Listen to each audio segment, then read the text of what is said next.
ಸ್ನೇಹಿತರೆ ಎಲ್ರಿಗೂ ನಮಸ್ಕಾರ. ಈಗಾಗಲೇ ನಿಮಗೆಲ್ಲ ಮಾಹಿತಿ ಇರೋ ಹಾಗೆ 15,000 ಆಫ್ ಟೀಚರ್ ರಿಕ್ರೂಟ್ಮೆಂಟ್ಗೆ ಸಂಬಂಧಪಟ್ಟ ಹಾಗೆ ಕರ್ನಾಟಕ ರಾಜ್ಯಪತ್ರ ಅಂದರೆ ಫೈನಲ್ ಗೆಜೆಟ್ ನೋಟಿಫಿಕೇಷನ್ ಅಂತ ಹೇಳ್ತಾರೆ. ಅದಕ್ಕೆ ಅಂದರೆ ಫಸ್ಟು ಇದು ಸ್ಟೇಟ್ ಗೆಜೆಟ್ ನೋಟಿಫಿಕೇಷನ್ ಆಗುತ್ತೆ. ಇದಾದ ನಂತರದಲ್ಲಿ ಇಲಾಖೆಯಿಂದ ಮತ್ತೊಂದು ನಿಮಗೆ ಅಧಿಸೂಚನೆ ಬರಬೇಕು. ಅದು ಬರುತ್ತೆ, ಅದು ಸೊ ವಿತಿನ್ ಫ್ಯೂ ಡೇಸಲ್ಲಿ. ಈಗ ತುಂಬ ಜನ ಈ ರಿಸರ್ವೇಷನ್ ಸರ್ಟಿಫಿಕೇಟ್ ಬಗ್ಗೆ ಕೇಳಿದ್ದಾರೆ. ಈಗ ಈ ಮೀಸಲಾತಿ ಪ್ರಮಾಣ ಪತ್ರಗಳನ್ನು ಆಫ್ಲೈನಲ್ಲಿ ನಾವು ತಗೊಂಡದನ್ನು ಬರೆಸಬೇಕಾಗುತ್ತೋ ಅಥವಾ ಆನ್ಲೈನ್ನಲ್ಲಿ ಏನಾದರೂ ಫಾರ್ಮ್ಯಾಟ್ ಬಿಡ್ಸಾರ ಅಂತ ಅಂದ್ಬಿಟ್ಟು. ಸೊ ಸಹಜವಾಗಿ ಏನಾಗುತ್ತೆ, ಈಗ ಅವರೆಲ್ಲರ ಚಿಂತೆ ಈ ಸಾಕಷ್ಟು ತಿಂಗಳುಗಳಿಂದ ಅವರು ಪ್ರಿಪ್ರೇಷನ್ ಮಾಡ್ತಕ್ಕಂಥ ಅಭ್ಯರ್ಥಿಗಳಿಗೆ ಇವೆಲ್ಲವನ್ನು ನಾವು ಬೇಗ ಎಕ್ಸಾಮಿನೇಷನ್ ಲಾಸ್ಟ್ ಡೇಟ್ ಯಾವಾಗಿದೆ ಅಥವಾ the last date of examination ಏನಿದೆ ಅಷ್ಟರೊಳಗಡೆ ಎಲ್ಲವನ್ನು ಪ್ರಿಪೇರ್ ಮಾಡ್ಕೋಬೇಕು ಅಂತಕ್ಕಂಥದ್ದು ಅವ್ರ ಮೈಂಡ್ಸೆಟ್ ಇರುತ್ತೆ. ಅವೆಲ್ಲವೂ ಕೂಡ ಒಳ್ಳೆಯದೇ. ಸೊ ದಯಮಾಡಿ ಯಾರೂ ಕೂಡ ಈ ಹಂತದಲ್ಲಿ ಆತರ ಪಡಲಿಕ್ಕೆ ಹೋಗಬೇಡಿ. ನೋಡಿ, 14ನೇ ತಾರೀಕಲ್ಲಿ ಏನು ಈ ಕರ್ನಾಟಕ ರಾಜ್ಯಪತ್ರದಲ್ಲಿ ಇದನ್ನು ನೋಟಿಫಿಕೇಷನ್ ಬಿಡುಗಡೆ ಆಗಿದೆ. ನಿಮಗೆ ಇಲ್ಲಿ ಎಲ್ಲಿಯೂ ಕೂಡ ಯಾವಾಗ ಅಪ್ಲಿಕೇಶನ್ ಪ್ರಾಸೆಸ್ ಸ್ಟಾರ್ಟ್ ಆಗುತ್ತೆ, end of application date, fees payment date ಇದೆಲ್ಲ ನಿಮಗೆ ಮೆನ್ಷನ್ ಮಾಡಿಲ್ಲ. ಹೇಳ್ತೀನಿ ನಾನು, ಇಲ್ಲಿರುವಂಥದ್ದು ಎಲ್ಲ ವಿಭಾಗದ CNR ಅಂದರೆ ಫೈನಲ್ CNR ಇಲ್ಲಿ ಕೊಟ್ಟಿರುವಂಥದ್ದು. ಫಾರ್ ಎಕ್ಸಾಂಪಲ್ ನಿಮಗೆ PSTR ಫೈನಲ್ CNR ಹೇಳಿದ್ದಾರೆ, HSTR ಫೈನಲ್ CNR ಹೇಳಿದ್ದಾರೆ, ಮತ್ತು GPSTR ಫೈನಲ್ CNR ಮತ್ತು ಗಣಕೇಂದ್ರ ಶಿಕ್ಷಕರು. ಸೊ ಇದಕ್ಕೆ ಸಂಬಂಧಪಟ್ಟಂಥ ಎಲ್ಲ CNRಲ್ಲೇ ವೆರಿ ಇಂಪಾರ್ಟೆಂಟ್ಲಿ ಈ ಒಂದು ಎಕ್ಸಾಮ್ ಪ್ಯಾಟರ್ನ್ ಬಗ್ಗೆ ಎಲ್ಲವನ್ನು ಡೀಟೇಲಾಗಿ ಕೊಟ್ಟಿದ್ದಾರೆ. ಅದೆಲ್ಲ ಸುಮಾರು ಸುದೀರ್ಘವಾಗಿ ಒಂದು ಹಾಫ್ ಆನ್ ಅವರ್ ವೀಡಿಯೋ ಮಾಡಿ ನಾನು ಅಲ್ಲಿ ಅಪ್ಡೇಟ್ ಮಾಡಿದೆ ನಿಮಗೆ ನನ್ನ ಪ್ರೀವಿಯಸ್ ವೀಡಿಯೋದಲ್ಲಿ. ಆಮೇಲೆ ತುಂಬ ಜನ ಕೇಳ್ತಾಯಿದ್ರು ಸಬ್ಜೆಕ್ಟ್ ಅಲಾಟ್ಮೆಂಟ್ ಅಂದರೆ ಸೊ ನಂಬರ್ ಆಫ್ ಪೋಸ್ಟು ಎಷ್ಟು ಕಲ್ಫರ್ ಆಗುತ್ತೆ ಅಂತ ಅಂದ್ಬಿಟ್ಟು. ಅದಕ್ಕೂ ಈಗೆಲ್ಲ ನಿಮಗೆ 15,000 ಅಂತ ಗೊತ್ತಾಗಿದೆ. ಆ 15,000 ಹೇಗೆಲ್ಲ ಕ್ಲಾಸಿಫಿಕೇಷನ್ ಆಗಿದೆ ಅಂತ ನಿಮಗೆ ಗೊತ್ತಾಗಿದೆ. ಈಗ ಕೆಗೆ ಎಷ್ಟು, ನಾನ್ ಕೆಗೆ ಎಷ್ಟು ಅಂತ ಅಂದ್ಬಿಟ್ಟು, ಮತ್ತು ಏಜ್ ಕ್ರೈಟೀರಿಯಾ ಅಪ್ಲಿಕೇಶನ್ ಹಾಕಬೇಕಾದ್ರೆ ಇಷ್ಟನ್ನು ಈಗ ಡೀಟೇಲಾಗಿ ಕೊಟ್ಟಿದ್ದಾರೆ. ಇದರಿಂದ ಆಚೆಗೆ ನಿಮಗೆ ಯಾವಾಗ ಅಪ್ಲಿಕೇಶನ್ ಹಾಕಬೇಕು, ಮೀಸಲಾತಿ ಪ್ರಮಾಣ ಪತ್ರಗಳ ಬಗ್ಗೆ ಅಲ್ಲಿ ಯಾವುದೇ ಥರದ ನಿಮಗೆ ಇನ್ನೂ ಮಾಹಿತಿಗಳನ್ನು ಕೊಟ್ಟಿಲ್ಲ. ದಯಮಾಡಿ ಆ ಥರ ಏನು ಪಡೋದು ಬೇಡ, ವೆಯ್ಟ್ ಮಾಡಿ. ನಿಮಗೆ ಒಂದು ಎಕ್ಸಾಂಪಲ್ ಕೊಡೋದಾದರೆ, ಈಗ ಜಸ್ಟ್ ಫ್ಯೂ ಡೇಸ್ ಬ್ಯಾಕ್ ಕ್ರೈಸ್ ರಿಕ್ರೂಟ್ಮೆಂಟ್ಗೆ ಸಂಬಂಧಪಟ್ಟಾಗಿ ಒಂದು ನೋಟಿಫಿಕೇಷನ್ ಆಗಿತ್ತು.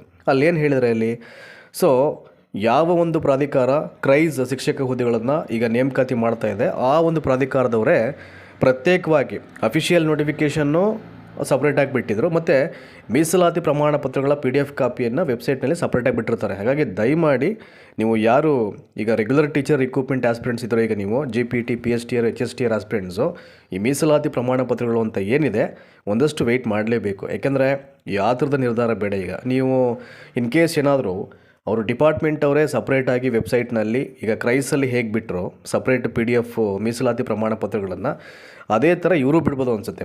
ಅವ್ರು ಬಿಟ್ಟಾಗ ಏನಾಗುತ್ತೆ, ಸೊ ನಾವೇ ಬಿಟ್ಟಿರ್ತಕ್ಕಂಥ ಫಾರ್ಮ್ಯಾಟ್ಸನ್ನು ನೀವು ಡೌನ್ಲೋಡ್ ಮಾಡಿ ನೀವಲ್ಲಿ ಬರೆಸ್ಕೊಂಡು ಅದನ್ನು ನೀವು ಇಟ್ಕೊಳ್ಳಿ. ನೀವು ಎಕ್ಸಾಮ್ ಲಾಸ್ಟ್ ಡೇಟ್ ತನಕ ಅಂತ ನಿಮ್ಗೆ ಹೇಳ್ಬೋದು. ಅಂದರೆ ಅಪ್ಲಿಕೇಶನ್ ಲಾಸ್ಟ್ ಡೇಟ್ ಯಾವಾಗ ಅಷ್ಟರೊಳಗಡೆ ನೀವು ಎಲ್ಲವನ್ನು ಪ್ರಿಪೇರ್ ಮಾಡಿ ಇಟ್ಕೊಳ್ಳಿ ಅಂತ ಅವರು ನಿಮಗೆ ಇನ್ಸ್ಟ್ರಕ್ಷನ್ಸ್ ಕೊಡ್ಬೋದು. ಆಮೇಲೆ ನೀವೇ ಆ ಥರ ಬಿದ್ದು ಈಗಲೇ ಅಂಗಡಿಲಿ ಹೋಗ್ಬಿಟ್ಟು ತೊಗೊಂಡ್ಬಿಟ್ಟು ನಮೂನೆ F ಇವೆಲ್ಲ ತೊಗೊಂಡು ಬರೆಸ್ಬಿಟ್ರೆ ಮತ್ತು ಆನ್ಲೈನಲ್ಲಿ ಬಿಟ್ಟಾಗ ಏನಾಗುತ್ತೆ, ಇನ್ನೊಂದು ಸಲ ಅವುಗಳನ್ನೇ ಡೌನ್ಲೋಡ್ ಮಾಡಿ ನೀವು ಬರೆಸ್ಬೇಕಾಗುತ್ತೆ. ಸುಮ್ಮನೆ ಯಾಕೆ? ಯಾಕಂದರೆ ಆನ್ಲೈನಲ್ಲಿ ಅವರೇನಾದ್ರು ಬಿಟ್ಟರೆ ಇನ್ ಕೇಸ್ ಅದನ್ನು ಡೌನ್ಲೋಡ್ ಮಾಡಿ ನೀವು ಆ ಡೇಟು ಕ್ಲೋಸ್ ಆಗೋದ್ರ ಒಳಗಡೆ ನೀವು ಅದು ಮಾಡಿಸ್ಕೊಂಡು ಇಟ್ಟುಕೊಂಡೆ ಬೆಟರು. ಆಮೇಲೆ ಇನ್ನೊಂದು ಹೇಳ್ತೀನಿ, it's very importantly, income and caste certificate ಯಾರಾದರೂ ಅಪ್ಲೈ ಮಾಡಲಿಲ್ಲ ಅಂತಂದರೆ ಇನ್ನೂ ಟೈಮ್ ಇದೆ ನಿಮಗೆ. ಯಾಕೆಂದರೆ ಇನ್ನೂ ಕೂಡ ಇಲಾಖೆಯಿಂದ ಮತ್ತೊಂದು ನೋಟಿಫಿಕೇಷನ್ ಆಗಬೇಕು. ಇದಕ್ಕೆ ಅಷ್ಟರೊಳಗಡೆ ಮಾಡಿಸ್ಕೊಳ್ಳಿ. ಒಂದು ಆ್ಯಸ್ ಪರ್ ಗಾಟ್ ರೂಲ್ಸ್ ಇರೋದು ನಿಮಗೆ 21 ಡೇಸ್ ಇರುತ್ತೆ ಮ್ಯಾಕ್ಸಿಮಮ್. ನೀವು ಇವತ್ತು ಅಪ್ಲೈ ಮಾಡ್ತು ಅಂತಂದರೆ ಸೊ ವಿತಿನ್ 15 to 18 ಡೇಸ್ ಒಳಗಡೆ ನಿಮಗೆ ಅದು ಜನ್ರೇಟ್ ಆಗಿಬಿಡುತ್ತೆ ಇನ್ಕಮ್ ಆ್ಯಂಡ್ ಕ್ಯಾಸ್ಟ್ ಸರ್ಟಿಫಿಕೇಟ್. ಹಾಗಾಗಿ ಮೊದಲು ಅದನ್ನು ಮಾಡಿಸ್ಕೊಳ್ಳಿ.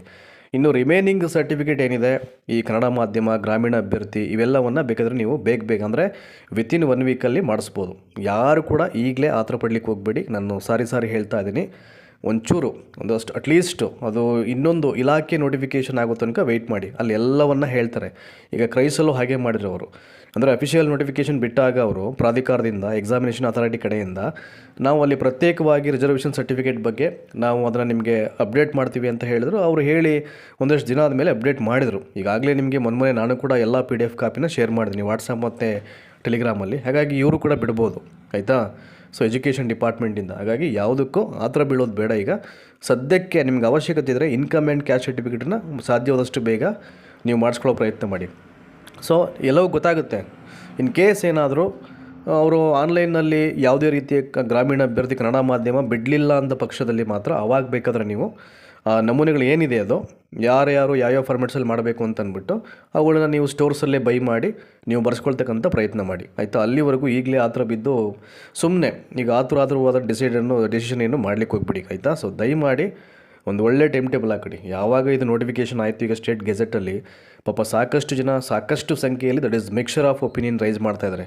PSTRಗೆ ಯಾಕೆ ಬೇಕಿತ್ತು ಸರ್ ಡಿಸ್ಟ್ರಿಕ್ಟಿವ್ ಟೈಪ್ ಅಂತ ಅಂದ್ಬಿಟ್ಟು. ಖಂಡಿತವಾಗ್ಲೂ ಸರಿಯಾದಂಥ ಒಂದು ಕಮೆಂಟ್, ಅದು ಒಳ್ಳೆಯ ಪ್ರಶ್ನೆ ಮಾಡಿದ್ದಾರೆ. Not necessary.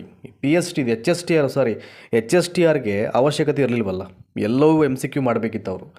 ಇಲ್ಲಿ ಯಾಕೆ ಡಿಸ್ಕ್ರಿಪ್ಟಿವ್ ಟೈಪ್ ಆಫ್ ಆನ್ಸರ್ಸನ್ನು ಎಕ್ಸ್ಪೆರಿಮೆಂಟ್ ಮಾಡಲಿಕ್ಕೆ ಅವ್ರು ಮಾಡ್ತಿದ್ದಾರೆ ನಂಗೆ ಅರ್ಥ ಆಗ್ತಿಲ್ಲ. ಇವನ್ ಮುಂಚೆ ಎಲ್ಲ ಇದ್ದಿದ್ದು ಈಗ GPTಗೆ 2022ರಿಂದ ಐ ಥಿಂಕ್ ಅವೆಲ್ಲ ಶುರುವಾಗಿದ್ದಲ್ಲಿ. ಇನ್ನು ಅದು ಬಿಟ್ಟರೆ ಮುಂಚೆ ಎಲ್ಲ PSTRಗೂ ಇರಲಿಲ್ಲ ಅದು. ಯಾಕೆ ಇವೆಲ್ಲ ಈಗ ಇಂಪ್ಲಿಮೆಂಟ್ ಮಾಡಲಿಕ್ಕೆ ಮಾಡ್ತಾಯಿದ್ರೆ ನನಗಂತೂ ಅರ್ಥ ಆಗ್ತಿಲ್ಲಪ್ಪ. ತುಂಬ ಜನ ಅಲ್ಲೇ ಫಿಲ್ಟರ್ ಆಗಿಬಿಡೋದು ಆಯಿತಾ. ಇವೆಲ್ಲ ಅಟ್ಲೀಸ್ಟ್ ಈಗ CNDA ರೂಲಲ್ಲಿ ಈಗ ಮೇಜರಾಗಿ ಅವರು ಐ ಥಿಂಕ್ ಈಗ CETಯಲ್ಲೇ ಜಾಸ್ತಿ ಪರ್ಸೆಂಟೇಜ್ಗೆ ಅವರು ಫೋಕಸ್ ಮಾಡೋದ್ರಿಂದ ಯಾರು CETಯಲ್ಲಿ ಓದ್ತಾರೆ ಅವ್ರಿಗೆ ಕೆಲಸ ಸಿಗಲಿ ಅಂತಕ್ಕಂಥ ಉದ್ದೇಶವನ್ನು ಇಟ್ಕೊಂಡು CNDA ಪ್ರಿಪೇರ್ ಮಾಡಿದ್ದಾರೆ. ಮತ್ತು ಯಾಕೆ ಇವರು ಈ ಒಂದು ಡಿಸ್ಕ್ರಿಪ್ಟಿವ್ ಎಕ್ಸ್ಪೆರಿಮೆಂಟನ್ನು ಮಾಡಲಿಕ್ಕೆ ಹೊರಟಿದ್ದಾರೆ ನನಗಂತೂ ಅರ್ಥ ಆಗ್ತಿಲ್ಲ. ಅಲ್ಲಿ ಇದು ಬೇಕಿರಲಿಲ್ಲ, ಇದು ಸುಮ್ಮನೆ as a waste of the time. ಇವೆಲ್ಲ ಏನಪ್ಪ ಅಂದರೆ ಇದರಿಂದ ಏನಾಗುತ್ತೆ, ಇಲ್ಲಿ ಯಾವ ಪಾರದರ್ಶಕತೆ ಮತ್ತೊಂದು ಇದು ನಂಬಲಿಕ್ಕೆ ಆಗಲ್ಲ. ಇವೆಲ್ಲ ಇಂಪ್ಲಿಮೆಂಟ್ ಮಾಡೋದಾದ್ರೆ ಬೇಕಿರಲಿಲ್ಲ. HSTRಗೆ ಏನಕ್ಕೆ ಬೇಕಿತ್ತು ಇಲ್ಲಿ, GPSTRಗೆ ಮಾಡೋರು ಅದು ಬಿಟ್ಟಾಗಲೇ ಆ ಟೈಮಲ್ಲಿ ಕೂಡ ಸಾಕಷ್ಟು ಜನ ಅದಕ್ಕೆ ವಿರೋಧ ವ್ಯಕ್ತಪಡಿಸಿದ್ರು. ಈ ಸರ್ಕಾರಗಳು, ಈ ಅಧಿಕಾರಿಗಳು ಏನು ಯಾವ ಗಮನಕ್ಕೆ ಬರಲ್ಲ, ಏನು ಕತೆ. MCQ ಮಾಡಬೇಕು CET ಎಕ್ಸಾಮ್ ಅಂದರೆ, ಎಲ್ಲೂ ಇಲ್ಲದೆ ಇಲ್ಲಿ ಯಾಕಪ್ಪ ಇಲ್ಲಿ ಮೋರ್ ದ್ಯಾನ್ ಬಹುತೇಕ ಎಕ್ಸಾಮ್ಸ್ಗೆ MCQನೇ ಇರುವಂಥದ್ದು ಮೇಯ್ನ್ಲಿ. ಇಲ್ಲಿ ಯಾಕೆ ಸುಮ್ಮನೆ ಇಲ್ಲಿ ಬೇಡದೇ ಇರೋದನ್ನೆಲ್ಲ ಇಂಪ್ಲಿಮೆಂಟ್ ಮಾಡ್ಲಿಕ್ಕೆ ಬರ್ತಾರೋ ನಮಗಂತೂ ಅರ್ಥ ಆಗ್ತಿಲ್ಲ. ಸೊ ಕಾದು ನೋಡಬೇಕು. ಇನ್ನೇನು ಈ ಕರ್ನಾಟಕ ರಾಜ್ಯಪತ್ರ ಅಂತಂದಮೇಲೆ ಇನ್ನೇನು ಏನು ಚೇಂಜಸ್ ಮಾಡಲ್ಲ ಅಂತ ಅನ್ಕೋತೀನಿ. ಅಬ್ಜೆಕ್ಷನ್ ಫೈಲ್ ಮಾಡಲಿಕ್ಕೆ ಟೈಮ್ ಇರುತ್ತೆ ಅಂತ ಅನಿಸುತ್ತೆ, ಫೈಲ್ ಮಾಡ್ಬೋದು. ನೋಡಬೇಕು ಏನು ಬದಲಾವಣೆ ಆಗುತ್ತೋ ಏನಾಗಲ್ವೋ ಅದೇ ಉಳ್ಕೊಳ್ಳುತ್ತೋ ಅಂತ ಅಂದ್ಬಿಟ್ಟು. ಸೊ ಫೈನಲಿ ಈಗ ತುಂಬ ಜನ ಟೀಚರ್ ಇಕ್ವಿಪ್ಮೆಂಟ್ ಬಗ್ಗೆ ಯಾವಾಗ ಆಗುತ್ತೆ ಅಂತ ಕಾಯ್ತಾಯಿದ್ರು. ಬಿಟ್ಟಿದ್ದಾರೆ ಈಗ 15,000 15,000 ಅದು ಹಲವಾರು ರೀತಿಯಲ್ಲಿ ವರ್ಗೀಕರಣ ಆಗಿದೆ. ಈಗಾಗಲೇ ನಿಮಗೆ ಮಾಹಿತಿ ಇದೆ. ಸೊ ದಯಮಾಡಿ ರಿಸರ್ವೇಷನ್ ಸರ್ಟಿಫಿಕೇಟ್ ಫಾರ್ಮ್ಯಾಟ್ಸ್ಗೆ ವೆಯ್ಟ್ ಮಾಡಿ.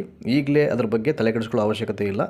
ಒಂದು ಒಳ್ಳೆ ಟೈಮ್ ಟೇಬಲ್ ಹಾಕ್ಕೊಂಡು ನಿಮ್ಮ ಅಧ್ಯಯನವನ್ನು ಆರಂಭ ಮಾಡಿ, ಅಥವಾ ಈಗಾಗಲೇ ಯಾರು ಸ್ಟಾರ್ಟ್ ಮಾಡಿದರೋ ನಿಮ್ಮ ಸ್ಟಡೀಸನ್ನು ಇನ್ನೂ ಕೂಡ ಚುರುಕಾಗಿ ಅಭ್ಯಾಸ ಮಾಡಲಿಕ್ಕೆ ಪ್ರಯತ್ನ ಮಾಡಿ. ಅದು ನಿಮಗೆ ಇನ್ನೊಂದು ನೋಟಿಫಿಕೇಷನ್ ಬಂದಾಗ ಅಲ್ಲಿ ಎಲ್ಲವೂ ನಿಮಗೆ ಸಿಲೆಬಸ್ ಇರುತ್ತೆ, ಮತ್ತು ಅರ್ಹತಾ ಮಾನದಂಡ ಅಲ್ಲಿರ್ತದೆ ನಿಮಗೆ. ಇನ್ನೊಂದಷ್ಟು ಕೆಲವೊಂದು ಹೇಳ್ತಾರೆ ಅಲ್ಲಿ. ಸೊ ಇಲ್ಲಿ ಏನು ಮಿಸ್ ಮಾಡಿದರೆ ಅಲ್ಲಿ ಇಲಾಖೆಯ ಒಂದು ನೋಟಿಫಿಕೇಷನನ್ನು ಎಲ್ಲವನ್ನು ಅಲ್ಲಿ ಮೆನ್ಷನ್ ಮಾಡ್ತಾರೆ ಅಲ್ಲಿ. ಹಾಗಾಗಿ ಅದು ಇನ್ನೊಂದು ಸಲ ಬಿಟ್ಟಾಗ ನಿಮಗೆಲ್ಲವೂ ಅಲ್ಲಿ ಅರ್ಥ ಆಗುತ್ತೆ ನಿಮಗೆ. ಈ ಎಜುಕೇಷನ್ ಕ್ವಾಲಿಫಿಕೇಷನ್ ಬಗ್ಗೆ ಡೌಟ್ಸ್ ಇದ್ದರೆ ಸೊ ದಯಮಾಡಿ ಇನ್ನೊಂದು ಸಲ ಸ್ಟೇಟ್ ಗೆಜೆಟ್ ಏನು ನೋಟಿಫಿಕೇಷನ್ ಆಗಿದೆ ಈಗ 14th ನೀಟಾಗಿ ಓದ್ಕೊಳ್ಳಿ ನೀವೇ. ಯಾಕೆಂದರೆ ಯಾವುದನ್ನೇ ಆದರೂ ನಾವು ಅದನ್ನು ರೆಫರ್ ಮಾಡಿದ ನೋಟಿಫಿಕೇಷನ್ನ ಇಮಿಡಿಯೇಟ್ ನಮಗೆ ನಾವೇ ಡೌಟ್ಸನ್ನು ಐ ಥಿಂಕ್ ಒಂಥರ ಕ್ರಿಯೇಟ್ ಮಾಡಿಕೊಂಡು ಪ್ರಶ್ನೆ ಮಾಡೋದು ಬೇಡ ಬೇರೆಯವ್ರನ್ನ. ಮೊದಲು ಒಂದು ಸಲ ಓದೋಣ, 1 or 2 times ನಿಮಗೆ ಓದ್ಕೊಂಡ್ರೆ ಅಟ್ಲೀಸ್ಟ್ ಒಂದು 60-70% ಆದರೂ ನಿಮಗೆ ಗೊತ್ತಾಗ್ಬಿಡುತ್ತೆ. ಸೊ ಈ ಥರ ಇದೆ ಕ್ವಾಲಿಫಿಕೇಷನ್ನು ಅಂತ. ಹಾಗಾಗಿ ಅದಾದ ನಂತರದಲ್ಲಿ ಡೌಟ್ಸ್ ಬಂದರೆ ಅವಾಗ ಕೇಳೋ ಪ್ರಯತ್ನ ಮಾಡೋಣ. ಮೊದಲು ನಾವು ಅದನ್ನು ರೆಫರ್ ಮಾಡ್ದೇ ಕೇಳಬಾರ್ದು ಯಾವುದನ್ನೇ ಆಗಲೂ ಅಷ್ಟೇ. ಈಗ ನಾವು ಹೇಳಬೇಕಾದ್ರೂ ಒಂದಷ್ಟು ಅದನ್ನು ಓದ್ಕೊಂಡೆ ನಾವು ನಿಮಗೆ ಹೇಳ್ತಕ್ಕಂಥ ಪ್ರಯತ್ನ ಮಾಡ್ತೀವಿ. ಅದರಿಂದ ಆಚೆಗೆ ಡೌಟ್ಸ್ ಇದ್ದರೆ ಸೊ ನಮಗಿಂತ ಸೀನಿಯರ್ಸು ಅದ್ರ ಬಗ್ಗೆ ತುಂಬ ಜನ ತಿಳ್ಕೊಂಡ್ರು ಯಾರು ಇರ್ತಾರೆ ಅವ್ರು ಕೇಳಿ ನಿಮಗೆ ಮಾಹಿತಿ ಕೊಡ್ತಕ್ಕಂಥ ಪ್ರಯತ್ನ ಅಂತೂ ಇದ್ದೇ ಇರುತ್ತೆ. ಯಾಕೆಂದರೆ ಅದು 1-2 ಸಲ ಓದ್ಬಿಟ್ರೆ ನಿಮ್ಗೆ ಅರ್ಥ ಆಗಲ್ಲ. ಅಲ್ಲಿ ಅಥವಾ ಅಂತ ಹೇಳಿ ಇದು ಲಾಟ್ ಆಫ್ ಕ್ವಾಲಿಫಿಕೇಷನ್ಸ್ ನಿಮ್ಗೆ ಕೊಟ್ಬಿಟ್ಟಿರ್ತಾರೆ. ಅಲ್ಲೇ ತುಂಬ ಜನ ಕನ್ಫ್ಯೂಸ್ ಆಗಿಬಿಡೋದು. ಈಗ ಡೈರೆಕ್ಟು PUC D.Ed ಪೇಪರ್ 1 ಅಂದರೆ ಕನ್ಫ್ಯೂಸ್ ಆಗಲ್ಲ, ಅಥವಾ ಡಿಗ್ರಿ B.Ed ಪೇಪರ್ 2 ಅಂತಂದರೆ ಕನ್ಫ್ಯೂಸ್ ಆಗಲ್ಲ. ಅದಾದಮೇಲೆ ನೀವು ಬೇರೆ ಯಾವಾಗ ಓದ್ಲಿಕ್ಕೆ ಸ್ಟಾರ್ಟ್ ಮಾಡ್ತಿರೋ ಅಲ್ಲಿ ಅದು ಸಮ್ವೇರ್ ಕನ್ಫ್ಯೂಸ್ ಆಗಲಿಕ್ಕೆ ಸ್ಟಾರ್ಟ್ ಆಗುತ್ತೆ. ಬಟ್ ಏನೂ ತೊಂದರೆ ಇಲ್ಲ. ಸೊ ಎಲ್ಲವೂ ನಿಮ್ಗೆ ಅರ್ಥ ಆಗೇ ಆಗುತ್ತೆ ಅದು. ಸೊ ಹಾಗಾಗಿ ಒಂದು ಸಲ ಆ ನೋಟಿಫಿಕೇಷನ್ನ ನೀಟಾಗಿ ಒಂದು ಸಲ ರೆಫರ್ ಮಾಡಿ 1 or 2 times. ಎಲ್ಲವನ್ನೂ ಆಗದೇ ಇದ್ದರೆ ಅಟ್ಲೀಸ್ಟ್ ಎಜುಕೇಷನ್ ಕ್ವಾಲಿಫಿಕೇಷನ್ ಕಾಲಮ್ಸ್ ಇದೆಯಲ್ಲ ನಿಮ್ಮ ಹುದ್ದೆಗೆ ಸಂಬಂಧಪಟ್ಟಿದ್ದು ಅವುಗಳನ್ನು ಓದ್ಕೊಂಡು ಒಂಚೂರು ಅರ್ಥ ಮಾಡ್ಕೊಳ್ಳೋ ಪ್ರಯತ್ನ ಮಾಡಿ. ಸೊ ಅದರಿಂದ ಆಚೆಗೆ ಡೌಟ್ಸ್ ಆದರೆ ಕೇಳಿ, ಅದನ್ನು ಹೇಳುವಂಥ ಪ್ರಯತ್ನಗಳಂತೂ ಇದ್ದೇ ಇರುತ್ತೆ. ಹಾಗಾಗಿ ರಿಸರ್ವೇಷನ್ ಸರ್ಟಿಫಿಕೇಟ್ಗೆ ವೆಯ್ಟ್ ಮಾಡಿ. ಯಾರೂ ಈಗಲೇ ಆತರ ಪಡಲಿಕ್ಕೆ ಹೋಗ್ಬೇಡಿ. ಏನಾದರೂ ಡೌಟ್ಸ್ ಇದ್ದರೆ ಕಮೆಂಟ್ಸ್ ಮಾಡಿ, ಅಲ್ಲಿ ಆನ್ಸರ್ ಮಾಡ್ತಕ್ಕಂಥ ಪ್ರಯತ್ನ ಮಾಡ್ತೀನಿ. So thank you so much.